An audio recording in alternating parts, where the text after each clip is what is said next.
Assalamu alaikum students. Now we are going to discuss about a very important theorem related to homomorphism. Uh, that is, if we have f of homomorphism from a group G to G dash, then the homomorphic image of this group G is also a group. Actually ये statement हमें ये बता रही है कि अगर F हमारे पास homomorphism है जी और जी डैश के बिटवीन, तो जो जी हमारे पास डोमेन में आ रहा है उसका जो होमोमॉर्फिक इमेज होगा वो फिर हमारे पास मतलब जो इमेज का सेट आ रहा होगा वो क्या बनाएगा, वो ग्रुप बनाएगा। ये चीज़ जो है वो हमने शो करनी है कि जो हमारे पास इमेजेस आ रहे हैं वो क्या बना रहे हैं, ग्रुप। तो ग्रुप शो करने के लिए हमें ग्रुप की जो है वो 4 प्रॉपर्टीज़ जो है वो उनको जो है वो सेटिस्फाई करवाना पड़ेगा कि वो होल्ड कर रही हैं। तो वन बाय वन उनको हम चेक कर लेते हैं। सबसे पहला हमारा जो टारगेट होता है वो तो ये होता है कि हम इस जी वाले सेट को जिसको हमने ग्रुप शो करना होता है इसको नॉन एम्प्टी शो करें। तो सबसे पहले तो इसको जो है वो हम नॉन एम्प्टी शो करेंगे। तो पहले तो हम इसको जी को जिसको हमने ग्रुप शो करना है उसको नॉन एम्प्टी शो करने जा रहे हैं।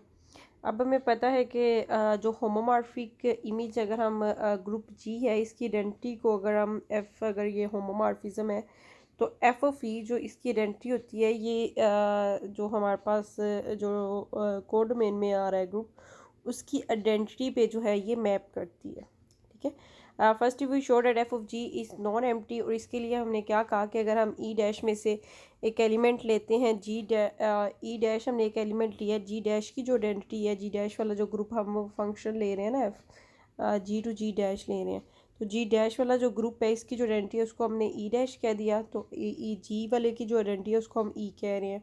तो यहाँ पर ये जो ई है ये बिलोंग कर रहा है जी से और ई डैश जो है वो बिलोंग कर रहा है जी डैश से। ठीक है, तो हमने क्या कहा कि अगर ये एफ हमारे पास होमोमॉर्फिज्म है तो ये फिर इस डोमेन की जो आइडेंटिटी है वो कोड डोमेन की आइडेंटिटी पे मैप करेगी। जितनी भी हमने एग्जांपल्स देखी थी अभी पहले फर्स्ट पार्ट में उसमें भी हमने ये चीज़ ऑब्जर्व की थी कि आइडेंटिटी जो है वो आइडेंटिटी पे ही मैप कर रही थी।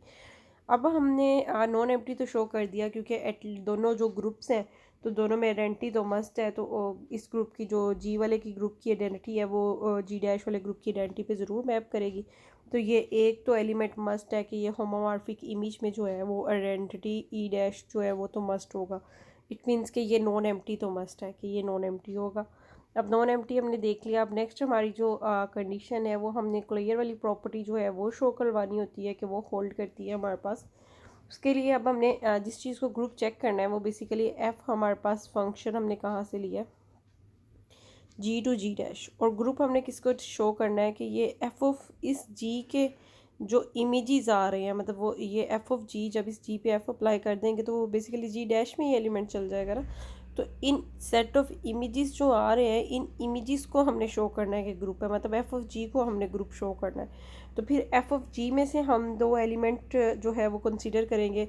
इसमें से जी डैश में से ले रहे हैं उसकी कॉरस्पॉन्डिंग ही इनको जो है वो एक्स डैश और वाई डैश का नाम दे दिया।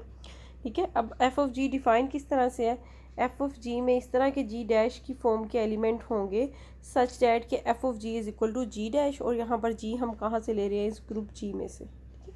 क्या हमने डिफ़ाइन किया कि एफ ऑफ जी जो है वो हमारे पास क्या था, सेट ऑफ इमेजेस था। हमारे पास डोमेन में क्या है, जी है। ठीक है, तो मतलब हम F of G equal to हमारे पास क्या ले रहे हैं हम लोग, जी डैश। तो ये जी डैश की फॉर्म ने एलिमेंट जो है वो इस एफ ऑफ जी में कंटेन कर रहे हैं। ठीक है, तो यहाँ पर हमने दो एलिमेंट्स अगर जी एफ ऑफ जी में से ले लिया, एक्स डैश और वाई डैश, किसके कॉरिस्पॉन्डिंग एक्स और वाई के जो हमने जी में से लिए थे। तो एफ ऑफ एक्स का image X dash, F of Y का इमेज वाई डैश। अब हमने इसको जो है वो शो करना है कि ये क्लोज है। तो एक्स डैश वाई डैश हमने ले लिया। एक्स डैश हमारा एफ ऑफ एक्स के इक्वल है और ये हमारा एफ ऑफ वाई के इक्वल है। अब हमें पता है कि जो फंक्शन हम कंसीडर करके चल रहे हैं एफ़ वाला फंक्शन, इसको हम क्या लेके चल रहे हैं स्टेटमेंट में, इसको सपोज करके चल रहे हैं कि ये एफ़ वाला फंक्शन हमारा क्या है, होमोमॉर्फिज्म। अगर ये होमोमॉर्फिज्म है तो फिर ये होमोमॉर्फिज्म की कंडीशन हमारे पास जो थी कि F of X comma Y dot Y ये हमारा किसके इक्वल आता है, F of X dot X F of Y के। ठीक है, ये इस चीज़ के हमारा इक्वल आता है। अब यहाँ पर F of X dot F of Y हमारे पास आ गया है। तो ये फिर होमोमॉर्फिज्म से फिर हम इसको क्या लिख सकते हैं, F of X dot F of Y को एफ ऑफ एक्स वाई लिख सकते हैं क्योंकि एफ हमारा क्या है, होमोमॉर्फिज्म है। ठीक है, अब एफ ऑफ एक्स वाई हम कहाँ से एलिमेंट ले रहे थे, एक्स भी ग्रुप जी में से एलिमेंट है, वाई भी ग्रुप जी में से एलिमेंट है। ग्रुप जी तो ग्रुप है, जी तो वो क्लोज भी होगा, इसका मतलब एक्स वाई का जो प्रोडक्ट है ये भी जी में से होगा। ठीक है, एक्स वाई का प्रोडक्ट अगर हमारा जी में चला गया तो फिर इस पर जब हम जो है वो एफ़ वाला फंक्शन एक्स वाई पे अप्लाई करेंगे तो ये हमारे पास एलिमेंट किस में चला जाएगा, ये हमारे पास एलिमेंट चला जाएगा जी डैश में। या फिर हम इसको क्या कह सकते हैं कि बेसिकली ये हमारे पास इमेज बन गया है किसका, एफ ऑफ जी का, जी वाले एलिमेंट्स का इमेज। तो वही हमने चीज़ कह दी कि ये हमारे पास जो है एफ ऑफ जी इसका इमेज बन गया है। इमेज वाले सेट में ये जो एफ ऑफ एक्स वाई है ये चला गया। अगर एफ ऑफ एक्स वाई जो है वो एफ ऑफ जी में चला गया तो इट मीन्स कि बेसिकली हमने ये शो कर दिया कि ये जो हम एक्स डैश और वाई डैश दो एलिमेंट्स ले रहे थे एफ ऑफ जी में से, इनका जो प्रोडक्ट है वो एफ ऑफ जी में चला गया। ठीक है, तो क्लोज तो हमने शो कर दिया। अब नेक्स्ट हमने एसोसिएटिव शो करना है। एसोसिएटिविटी के लिए अब हमें 3 एलिमेंट्स चाहिए जो हमने एफ ऑफ जी में से कंसीडर कर लिए। 3 में element X dash Y dash and G dash, और फिर हमने इनमें शो करना है कि ये हमारे पास जो है वो एसोसिएटिव प्रॉपर्टी होल्ड कर रही है। अब इसमें हमें बेसिकली क्या शो करना है कि X dash Y dash dot G dash ये हमारा इक्वल आ जाए एक्स डैश वाई डैश, और ये हमारे पास क्या आ जाता है, हमारे पास इस चीज़ को हमने जो है वो शो करना है कि ये जी डैश के इक्वल आ जाए। अब एक्स डैश हमारा किसके इक्वल है, एफ ऑफ एक्स के, वाई डैश हमारा एफ ऑफ वाई के, और जी डैश हमारा एफ ऑफ जी के इक्वल है। ठीक है, तो इसमें हम जो है वो होमोमॉर्फिज्म की प्रॉपर्टीज़ जो है वो यूज़ करते जाएंगे। हमें पता है कि होमोमॉर्फिज्म है, तो होमोमॉर्फिज्म की वजह से ये जो हमारे पास f of y dot F of g था ये हमारे पास f of y dot g बन गया। ठीक है, इस पर हमने होमोमॉर्फिज्म अप्लाई कर लिया। अब इन दोनों पे जो है वो होमोमॉर्फिज्म की प्रॉपर्टी अप्लाई करने जा रहे हैं तो ये एक्स वाई जी बन जाएगा। अब दोबारा इनको हम सेपरेट भी कर सकते हैं क्योंकि होमोमॉर्फिज्म है, तो वो दोनों साइड्स इक्वल हैं, तो हमने एक्स वाई को ले लिया जैसे हमने जी को ले लिया। अब एक्स वाई का होमोमॉर्फिज्म जो है इसको भी हम एफ ऑफ एक्स और एफ ऑफ वाई लिख सकते हैं। तो ये हमारे पास एसोसिएटिव लॉ जो है ये भी क्या कर गया, इजीली हमने इसको वेरीफाई कर लिया कि एसोसिएटिव लॉ जो है वो क्या कर रहा है, होल्ड कर रहा है। अब नेक्स्ट हमने क्या है कि आइडेंटिटी वाली प्रॉपर्टी जो है वो उसको शो करना है कि वो भी हमारे पास जो है वो आइडेंटिटी इसमें है। अब इमेज के अंदर भी आइडेंटिटी है, ये चीज़ हम शो करना चाह रहे हैं। तो इमेज से हमने एक्स डैश ले लिया और इधर से हमने ई डैश ले ली जो ग्रुप की आइडेंटिटी थी। तो अब ई डैश जो है वो हमें पता है कि किसका इमेज होना है, एफ ऑफ ई का। ठीक है, और x dash F of X का इमेज है। एफ ऑफ ई यहाँ पर ई जो है वो जी से हमने लिया हुआ है और ई जी वाले ग्रुप की जो है वो क्या है, आइडेंटिटी है। तो फिर यहाँ पर F of X dot E ये हमारे पास हो गया एक्स डॉट ई, क्योंकि एक्स भी जी वाले ग्रुप में से एलिमेंट था, एक्स जी में से एलिमेंट है, और ई जो है वो जी वाले ग्रुप की आइडेंटिटी है। तो एक्स डॉट ई जो है फिर वो हमारा किसके इक्वल आ जाएगा, एक्स के। तो ये एफ ऑफ एक्स फिर हमारा एक्स डैश बन जाएगा। तो x dash dot E dash ये हमने एक्स डैश के इक्वल जो है वो शो कर दिया। सिमिलरली हम इसको जो है वो शो कर सकते हैं दूसरी साइड से भी कि ये हमारे पास जो है वो आइडेंटिटी आ रही है। लेफ़्ट और राइट दोनों साइड से शो कर सकते हैं। तो जैसे अभी आपको एक्सप्लेनेशन दी वैसे ही आप दूसरी साइड से भी शो कर दें। तो यहाँ पर एफ ऑफ ई जो है फिर आपके पास किसकी आइडेंटिटी बन गई है, एफ ऑफ जी की आइडेंटिटी एग्जिस्ट कर गई। अब नेक्स्ट इनवर्स के बारे में हमें बात करनी है। तो एक्स डैश है तो एफ ऑफ एक्स का जो इन्वर्स है वो हमने अब देखना है कि वो हमारे पास क्या आ रहा है। अब ये हमारे पास एक्स डैश की प्लेस पे तो एफ ऑफ एक्स आ गया। अब ये एफ ऑफ एक्स इन्वर्स आ जाएगा क्योंकि हमें पता है कि होमोमॉर्फिज्म है। ठीक है, होमोमॉर्फिज्म में जो इन्वर्स है अब हम इस पे जो है वो बेसिकली ये एक्स का इन्वर्स आ रहा है। अब यहाँ पर ये होमोमॉर्फिज्म वाली जो प्रॉपर्टी है ये हम अप्लाई कर देंगे कि एक्स फिर हमारा जो है एक्स और एक्स इन्वर्स जो है इन दोनों का प्रोडक्ट आ जाएगा। पहले सेपरेट फंक्शन था, अब कंबाइन आ गया होमोमॉर्फिज्म की प्रॉपर्टी यूज़ करके। अब एक्स भी ग्रुप में से एलिमेंट है, ठीक है, और एक्स इन्वर्स जो है वो इस एक्स का ही इन्वर्स है इस ग्रुप जी में से।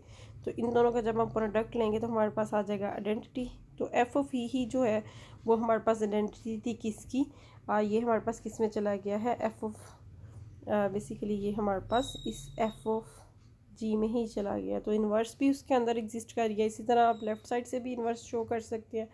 तो फाइनली चारों प्रॉपर्टीज़ अगर हमने शो करवा दी कि होल्ड कर रही हैं तो फिर हमने क्या कंक्लूड किया कि अगर हमारे पास ग्रुप होमोमॉर्फिज्म बन रहा है तो उसमें जो होमोमॉर्फिक इमेज आएगा ग्रुप का वो भी क्या बना रहा होगा, एक ग्रुप ही बना रहा होगा। और ये लास्ट छोटा सा रिज़ल्ट है लेकिन ये काफ़ी इम्पोर्टेंट और यूज़फुल रिज़ल्ट है कि homomorphic image of a cyclic group is cyclic. पहले तो हमने ये कहा कि अगर कोई भी ग्रुप है तो उसका होमोमॉर्फिक इमेज जो है वो भी एक ग्रुप होगा। अब हम कह रहे हैं कि अगर हम साइक्लिक ग्रुप ले रहे हैं तो फिर उसका जो होमोमॉर्फिक इमेज है वो क्या होगा, वो साइक्लिक होगा। इसका प्रूफ भी देख लेते हैं। यहाँ हमने जी जो है वो एक साइक्लिक ग्रुप कंसिडर कर लिया। अब साइक्लिक ग्रुप की हमारे पास क्या डेफिनेशन है, ऐसा ग्रुप जो वन एलिमेंट से जो है वो जनरेट होता है, ठीक है। तो फिर इसका होमोमॉर्फिज्म इमेज जो है इस जी का अंडर एफ, वो अब हम जो है वो चेक करना चाह रहे हैं। तो ये इसमें हमने क्या किया है कि एफ ऑफ ए को इज इक्वल टू बी ले लिया। बी यहाँ पर एलिमेंट किस में से ले लिया हमने, एफ ऑफ जी में से कोई होमोमॉर्फिक इमेज। और हमने शो क्या करना है कि every element of F of G is a power of B. इस बी की जो है वो कोई ना कोई पावर हो, हर एलिमेंट जो है वो हम जो ले रहे हैं एफ ऑफ जी में से, ठीक है, जो भी इमेज में इसमें एलिमेंट ले रहे हैं वो इस बी की ही कोई ना कोई पावर हो। अब लेट कर लेते हैं कि अगर हमने एक्स कोई एलिमेंट लिया है एफ ऑफ जी में से, देन देर इज़ ए के। अब एक्स अगर हमारे पास जो है एफ ऑफ जी में से है, ठीक है, और जी वाला ग्रुप हमने क्या कंसिडर किया हुआ है, साइक्लिक ग्रुप।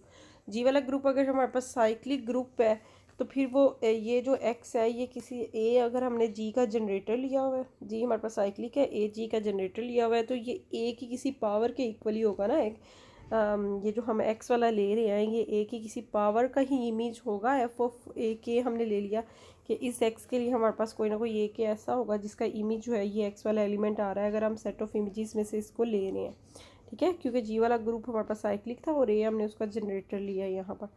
अब यहाँ पर हम क्या देख सकते हैं कि अगर हमने ए इसका जनरेटर ले लिया था, हमने बेसिकली ये कहा कि ये जो जी वाला ग्रुप ले रहे हैं हम लोग, इसका जो जनरेटर है वो क्या है, ए है। हमें पता है कि हम जनरेटर को इस तरह रिप्रेजेंट करते थे।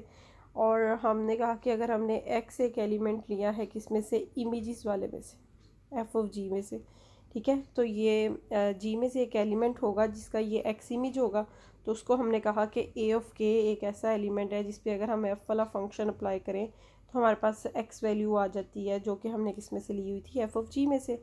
अब ये एफ ऑफ ए के आ गया। अब ए के तो इसको के टाइम्स जो है ये प्रोडक्ट हमने लिख लिया। अब होमोमॉर्फिज्म की प्रॉपर्टी को यूज़ करते हुए ये सब के साथ जो है वो सेपरेट सेपरेट एफ ऑफ ए ये हमारे पास सेपरेट सेपरेट सबके साथ आ सकता है, ठीक है। और हमने एक और चीज़ यहाँ पर ऊपर सपोज की थी कि एफ ऑफ ए हमारा किसके इक्वल है, एफ ऑफ ए को हमने रेट किया था कि ये हमारा किसके इक्वल आ रहा है, बी के, ठीक है। तो ये सारे एफ ऑफ ए जो है वो ये हमारे पास के टाइम्स बेसिकली एफ ऑफ ए आ गए हैं, और इनको हमारे पास एक एफ ऑफ ए जो है वो बी के इक्वल है, ये भी बी के, तो ये के टाइम्स हमारे पास जो है वो बी आ गया। के टाइम्स बी अगर मल्टीप्लाई हो रहा है तो इसको बी रेस्ट टू पावर के हम लिख सकते हैं।